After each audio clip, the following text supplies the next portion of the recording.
Hello, hi, my name is Fiona. If you've not been here before, welcome to this channel all about drawing, sketchbooks, life as an artist, that type of thing.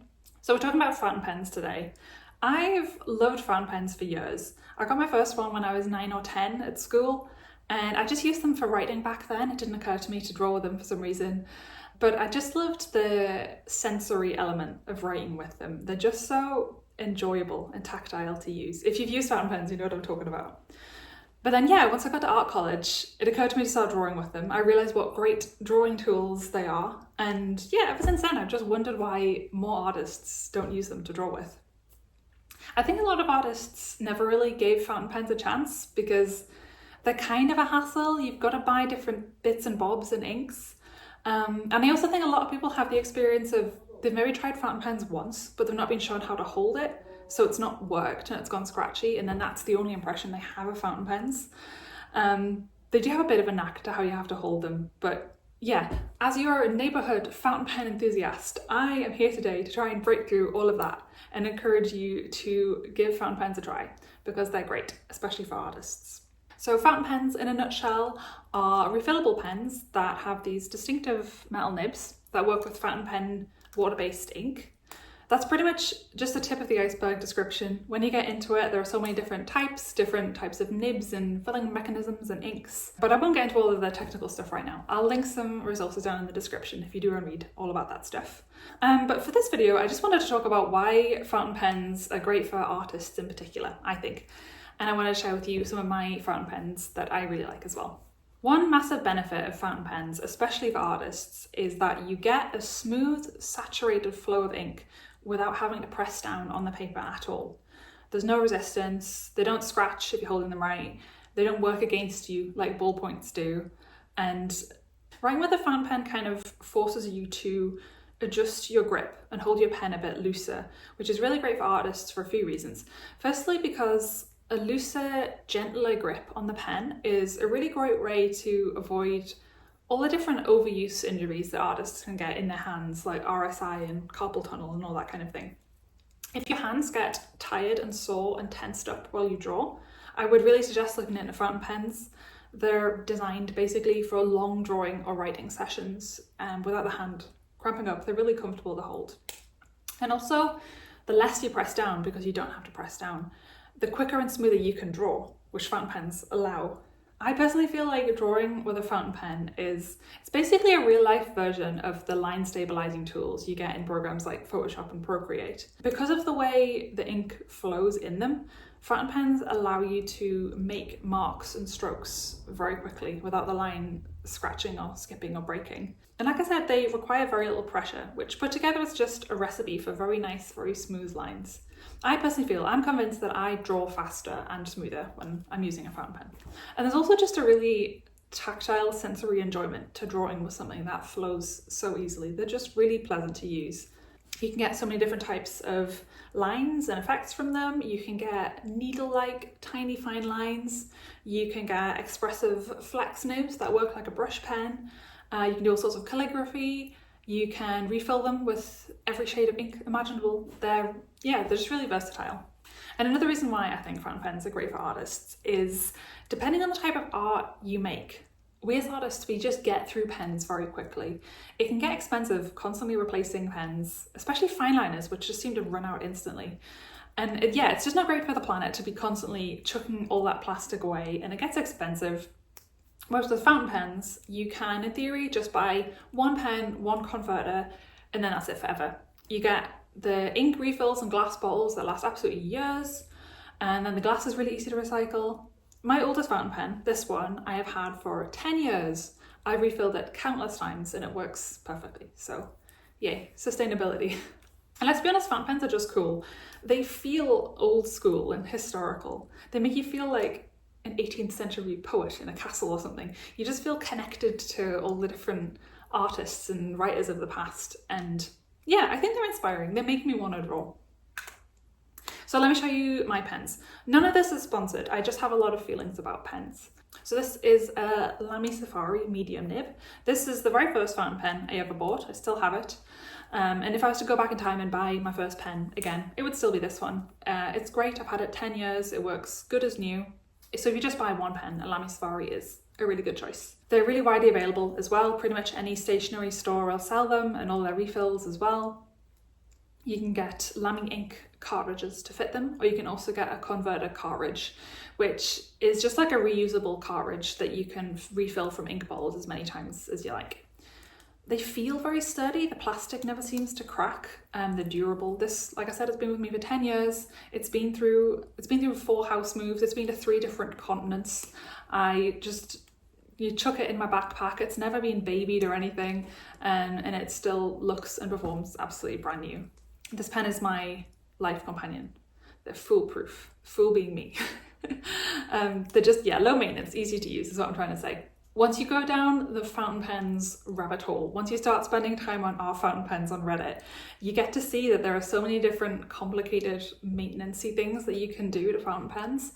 But yeah, Lami Safaris, they just don't require you to know anything about that. You can just pick it up and go. You should probably rinse the nib every once in a while, but I usually forget to, and it's fine. So this one is a medium nib, which is equivalent to about a 0.7 or a 0.8 in fine liners. I briefly lost this pen for about 2 weeks when I was at uni, and I was so bereft that I immediately bought another one, the exact same. And then I found this one, so now I have 2, which is nice because, yeah, this is my go-to, this is my guy, and it means I can just have one on my desk and one in my bag, so I'm never without it. I've also got a broad nib version, which is more like maybe like a 1.0 nib of fine liner. They also do a fine nib and an extra fine. So yeah, if you get just one fountain pen, let it be a Lami Safari. That's my opinion. I think they're great. Okay, next up is the Pilot Kakuno. These pens were specifically designed for children who've never tried fountain pens before. So by virtue of that, they're just really easy to use. If you look at the nib, you can see there's a little smiley face on here. The idea is it teaches kids how to hold the pen the right way to remind you which side should be facing up. As in, if you can't see the smiley facing up, you're doing it wrong, you know? If I'm being honest with myself, that was kind of the reason I bought this. But then I was happy to discover that they're really nice pens anyway. Even though they're designed for kids, they work beautifully and they come in lots of fun colours as well. I like the transparent ones because I like being able to see the giblets of the pen. I just think it's interesting, and it's useful for seeing how much ink you have left as well. So these are cartridge pens, same as the Lami Safari. You can use them with Pilot ink cartridges or a Pilot cartridge converter, which again, then you can fill up with any kinds of ink. I have 2 of these. I have a medium nib and a fine nib. So Pilot is a Japanese brand, and Japanese pen brands have a reputation for their nib widths just being smaller than Western brands. So yeah, a Pilot M is a lot finer than a Lamy M, which is not a good or bad thing, it's just a personal preference thing.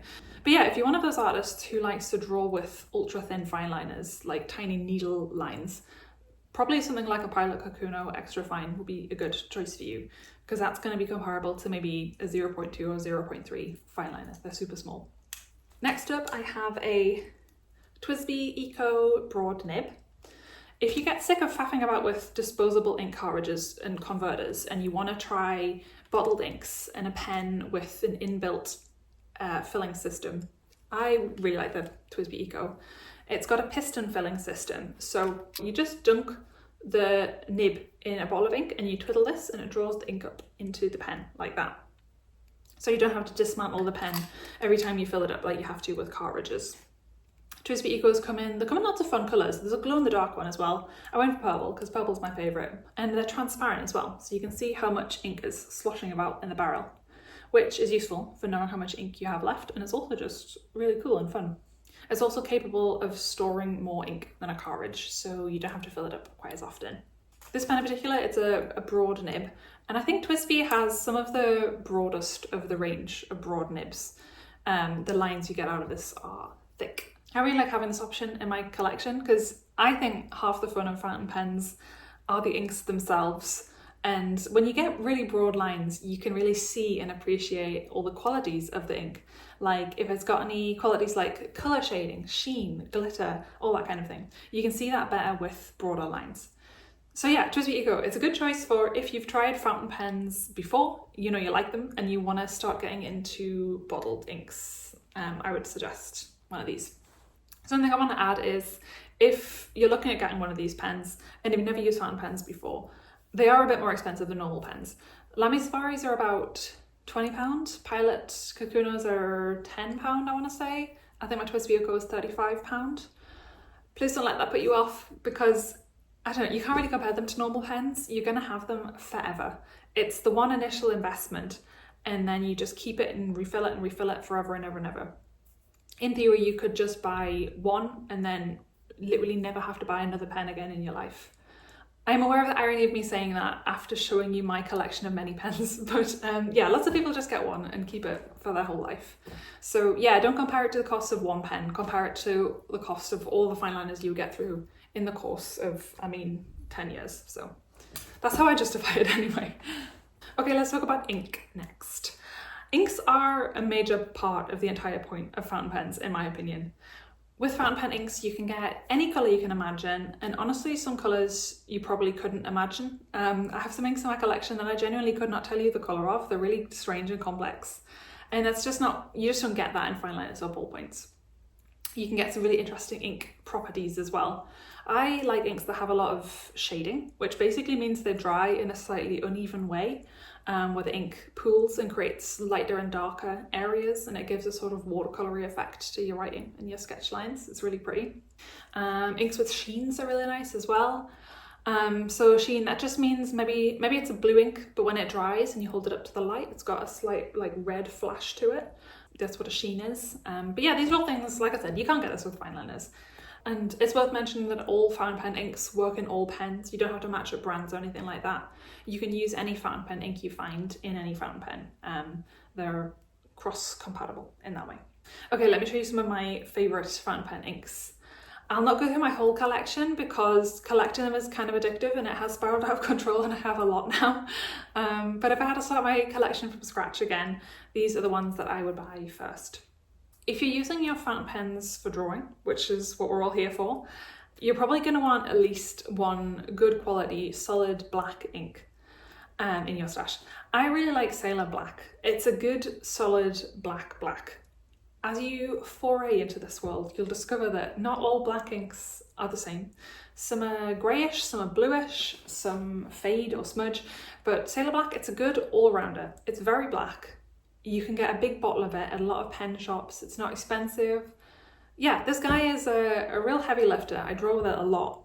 I usually have my Pilot Kakuno fine filled with this, and it basically acts as my standard black fine liner that I use for everything. Heading into the colourful spectrum, Diamine inks are fantastic. They're usually about £3 for a small bottle. They're really cheap, and even the small bottles last you ages. I've had some of mine for years and I've barely used half of them, so they have every colour of the rainbow. So I'll just mention a few of my favourites. This one is the colour Ancient Copper, which is a rich coppery red-brown, and Aurora Borealis, which is a bright blue teal that has amazing shading with a bit of a red purpley sheen to it. This one's super pretty. If you've got a little bit more budget to spend, the world is your oyster. Sailor and Pilot in particular have some really beautiful inks that are worth investing in. This one right here, this is the shade Waka Uguisu from Sailor. It's a rich grass green with yellowy undertones. It's a real like meadow colour. This one is the shade Kyokkou, also from Sailor. And yeah, this colour, it's kind of indescribable. It's sort of blue, purple, grey and pink all at once. The name means aurora, which I think is a good description. This is a really complex, really interesting ink. This one is Ajisai from Pilot, and it's the exact colour of blue hydrangeas, if you're familiar with those. It's a bright, cool blue that's almost purple. This is a nice one for, it is technically a blue, so you can get away with using it for stuff like homework or using it in a business setting, but there's just something special about it that makes it stand out. It's like a blue in disguise. So those are my favourite inks that I've discovered so far. But I really cannot emphasize enough how many zillions of inks there are and how much more choice there is than there is in normal pens. So yeah, go nuts, experiment with them all. I'm going to chuck a note of caution in here as well. Please don't use normal drawing inks in your fountain pens because they will die. Definitely don't use India ink. It's way too thick and it's got sediment in it that will wreck your pen. Fountain pens need very thin, very smooth ink. So yeah, if you already know this, just ignore me. But if you don't, please make sure to only use fountain pen specific ink. lest you offend the fountain pen gods and they curse you with a clogged nib. So I think I've mostly said everything I was going to say. I just want to quickly talk about paper for a little bit before I go. It's got to be said that fountain pens are kind of fussy about the type of paper that they like to work with. They don't draw nicely on everything because the ink is so runny. If you're trying to use a fountain pen with something like printer paper, you're going to have a bad time. The ink is going to feather outwards and ruin your lines as you work.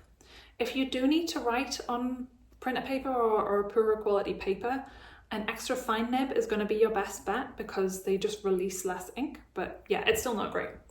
The absolute goat, the nicest fountain pen friendly paper to work on is Tomoe river paper.